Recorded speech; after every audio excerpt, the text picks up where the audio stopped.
Good morning, welcome back. Now I know what you're thinking. How many videos is this guy going to make before he finally starts bolting parts in this damn thing? 3 is the answer. First things first, we're going to take all these caps back off, give everything a nice wipe with acetone, then lay all the bearing shells in, rear main seal, set the crank, and then torque everything down. We'll take our studs out too and make sure they all have a good coating of the ARP lube on them. And at this point, these will go all in with probably a little Loctite into the block side, and then obviously the ARP lube on the cap side. This is your last chance to keep or to make everything clean. So we'll get some solvent on it and blow it dry. Just make sure there's no residual oil that's going to cause us to spin a bearing or something silly later. We also have to put what is the top half of the rear main seal in before we lay the crank in. And I'm a little bit nervous of that part. I've never done a 2-piece rear main. I just do not want to get this thing together and have leaks, but I think we'll be able to look at it. There's some tricks I was reading online about pushing the seal retainer back and forth to make sure it's making contact with the crank. So we'll take a little bit of extra time when we get back there.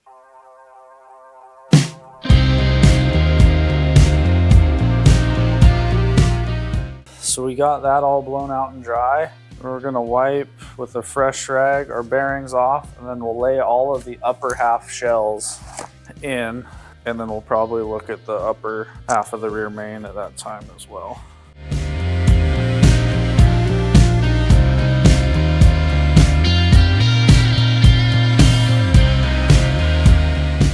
Okay, at this point we're going to do a little bit of blue Loctite on each stud.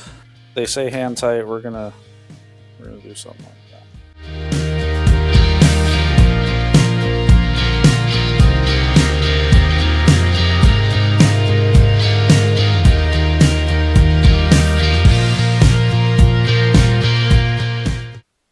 Studs installed. So I think what I'm going to do now is focus on what would be the upper half of the 2-piece rear main seal. They recommend putting a little bit of anaerobic sealer on there, which is this Loctite 510 that I have, to kind of glue it in place. And they also want a little bit on where the ends butt to kind of glue them in place. So I think what I'm going to do is put a thin coat probably into the block of this stuff, and then I'm going to push the seal into it, and that's going to be where it lives. The little lip or wings of this seal face inward, and it should just sit right in there like that. This is a Felpro brand, I think. We are not, this motor had a rope seal in it, but we're going with the Viton 2-piece. So I think I'm going to lay a bead of that in there and then push this down and hope for the best. I don't know what else we can do. Did not expect it to be bright orange, but we're going to carefully lay a bead of this in here.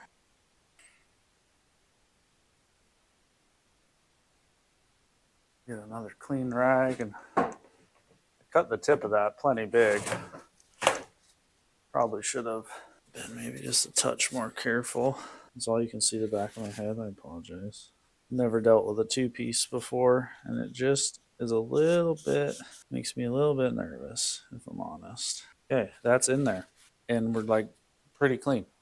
All right, next step is to goop these bearings up with a little bit of our favorite assembly lube, just so when we set the crank in there, it's got something to sit on. The trick here is going to be keeping it off of the seal. Now we're going to give our crankshaft a little wipe, at least on all the main journals for now, so we don't have any gunk on there. All right, now it's time to wrestle this bad boy up in there best we can without pinching ourselves. That was not as graceful as I wanted it to be, but it's in there. Before we turn it, this opportunity to get anything else off of there, dog hair, things like that. All right, now we'll come back with a drizzle on the top side of our assembly lube, so when we smash the cap down on it, it spreads out. Smash is the wrong word. We're not going to do any smashing. We're going to do strategic tightening. So we'll give all the caps the same wipe down treatment in order, put a bearing in it, and then push it down on the crank.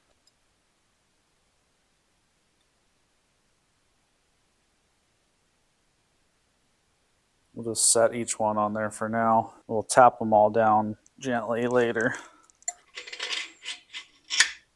Ooh, also bleeding, and I found it with acetone.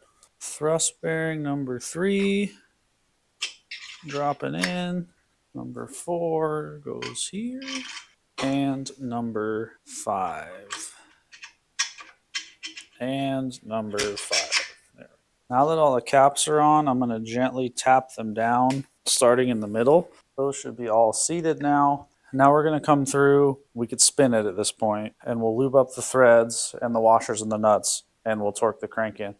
So what I'm going to do is go through all the studs first, get a little bit on there, and then I'll come back and do each nut washer, and I'll kind of just run it down hand tight. I have to look up the torque sequence. I mean, I'm sure it's center out, but I don't know if there's any trickery.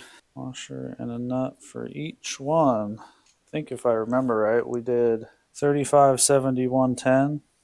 That was our 3 equal steps, although they're not equal. We'll look in the book and just double check before we go cranking down on anything. But I am going to run all these down somewhat hand tight first. Made it through all 10 without dropping anything. It's a miracle. Run all these down so I get a little resistance. This point order doesn't matter. I love these like speed wrenches and I never get to use them unless I'm building the motor. So I always make a point to. So I did some looking on Google and there seems to be much debate about the sequence. Some people say it doesn't matter. Some people say start with number 3. Some people say skip number 3 till the end. I'm going to do it the way that I was always taught, which is center out.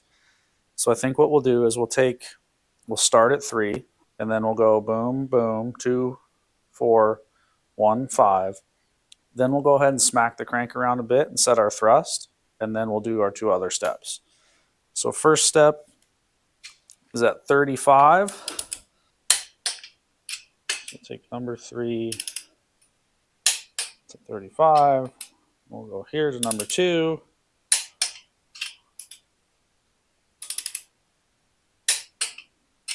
Go here to number 4.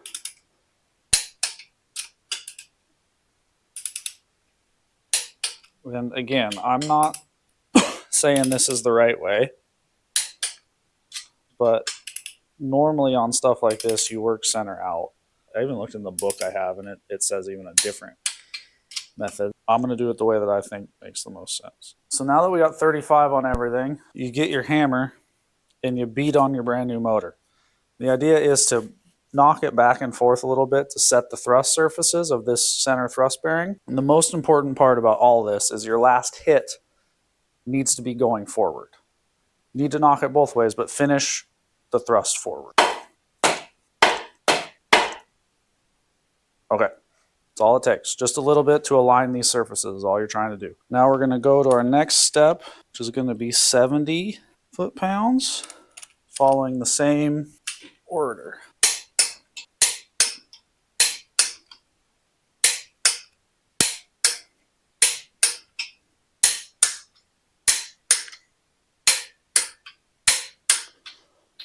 I always like to make sure the crank still spins in between steps.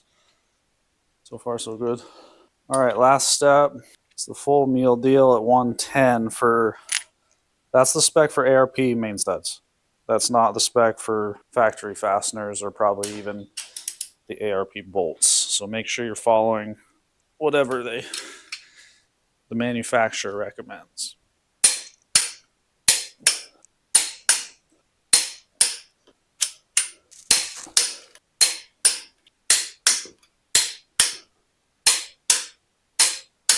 Okay, 110.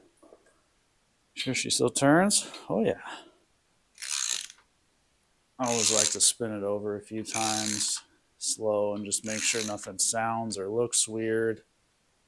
Plus it's fun to see it turn. So this is the factory lower rear main seal holder. The other half of the split fits in here.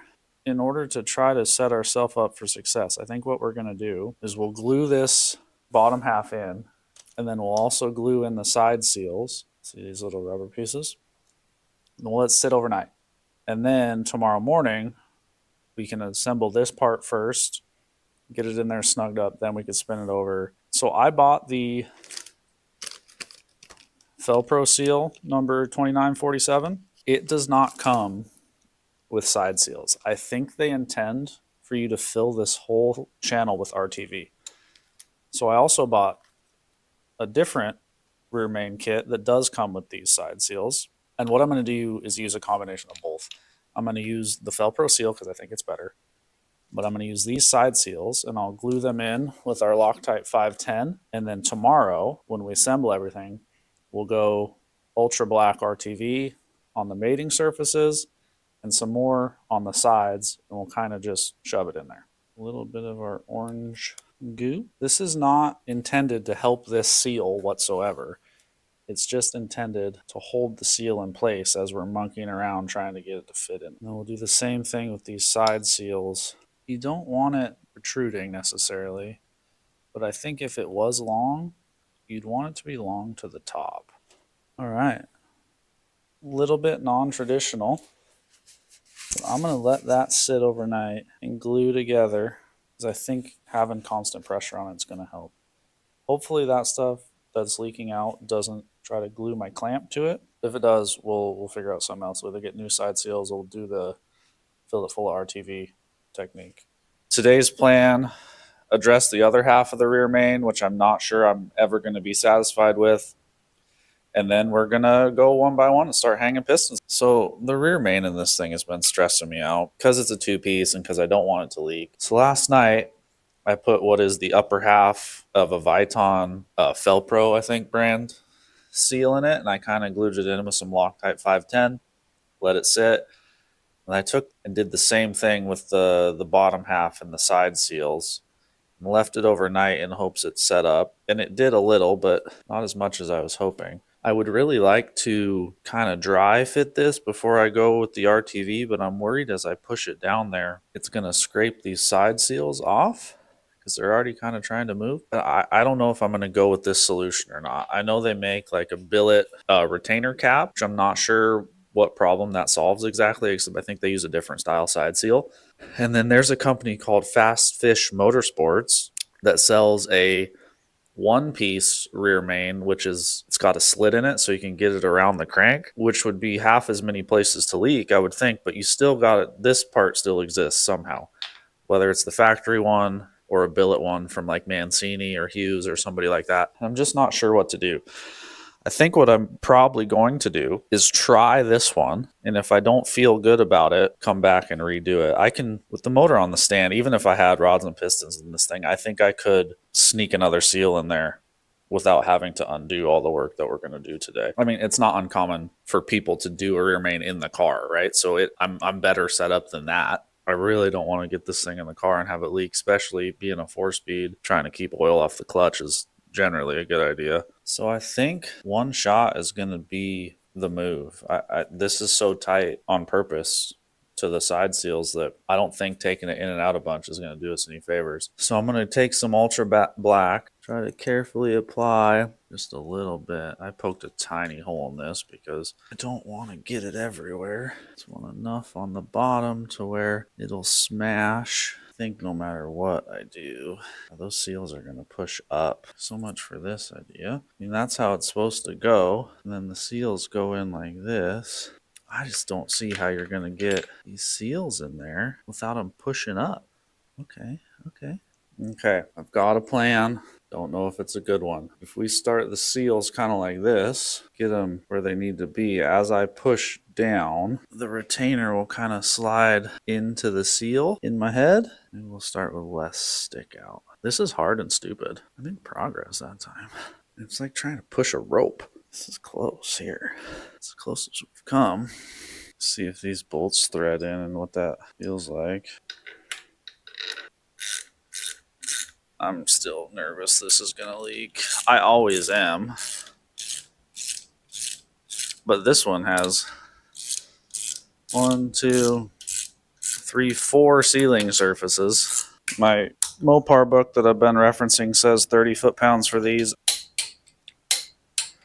There's 30. Okay, now that that's done, we're going to turn this over and turn our attention to the cylinders. Wipe those out with some acetone, maybe some ATF, just get all the honing grit and all the stuff out of there. I did wash this thing off camera already, so it's pretty clean. But this is our last chance to catch anything. So this is the boring but important part.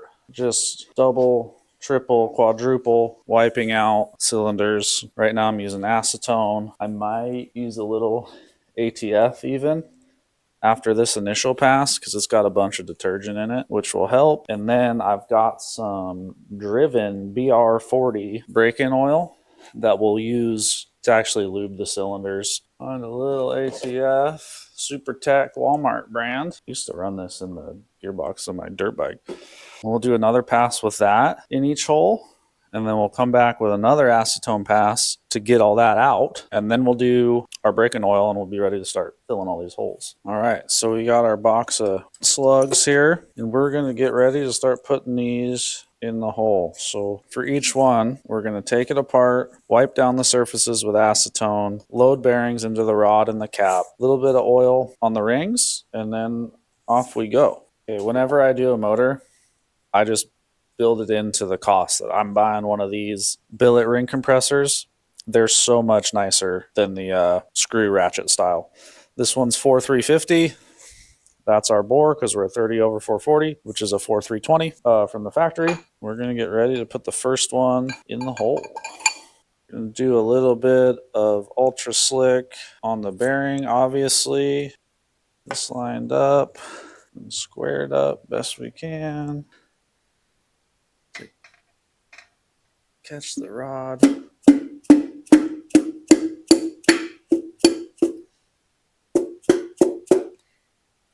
Just like that. Get some more assembly lube on it and then loosely bolt the cap up. We'll do all of them loose and then we will come back and torque everything. There's the cap.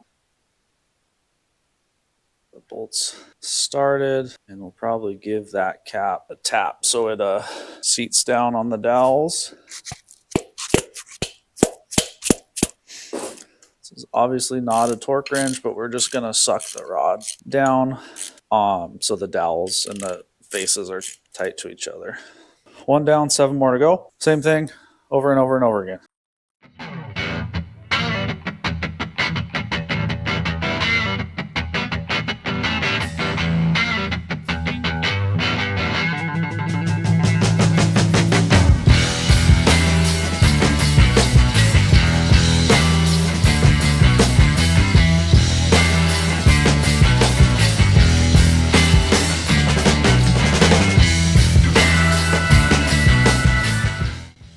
So there it is, all 8 in their homes. Cylinders lubed up best I can with oil. All the rod bolts at this point are just hand tight. So we're going to go ahead and flip this baby back over and torque all the rod bolts. And then we have somewhat of a short block. If you remember from last episode when we were checking bearing clearance, these rods call for 70 foot-pounds one shot. So everything's hand tight right now. We're going to make sure this is set to 70 and go through and torque them all.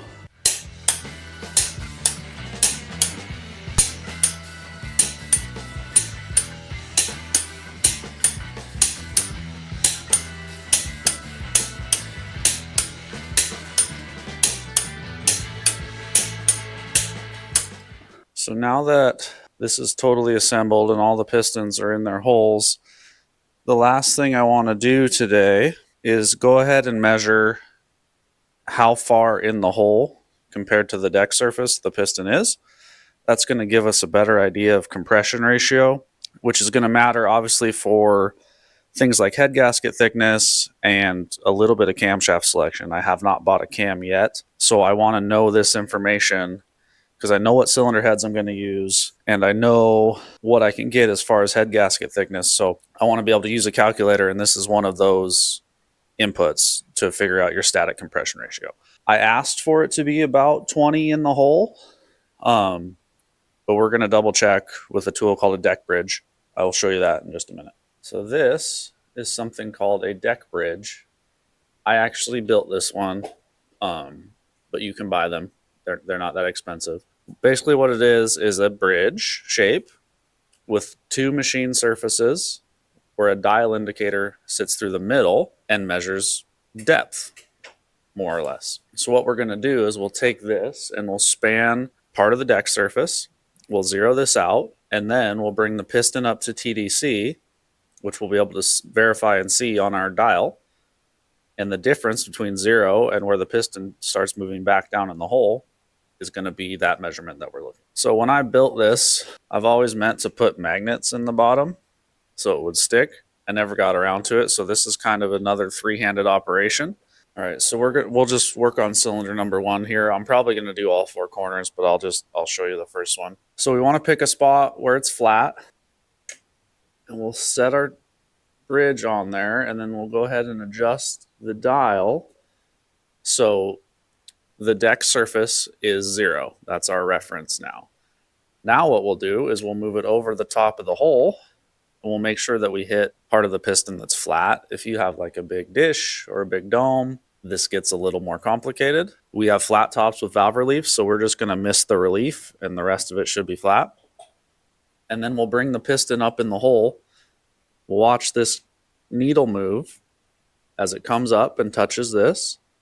And then when it stops and changes direction, then we know we're at TDC, and we'll compare that reading to 0 to see how far in the hole our piston is. So I've got number 1 on the upstroke getting close to TDC. So we'll go ahead and find a flat spot, ideally one you guys can also see. And I'm going to hold this bridge tight to the surface with one hand and then work my ratchet with another. See the dial moving as it comes up.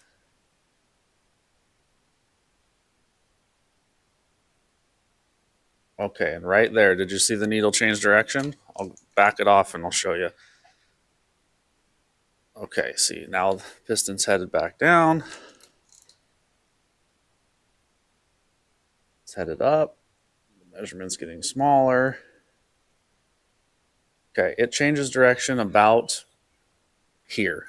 So again, from 0, which is the deck surface, we expect this piston to be a little bit lower.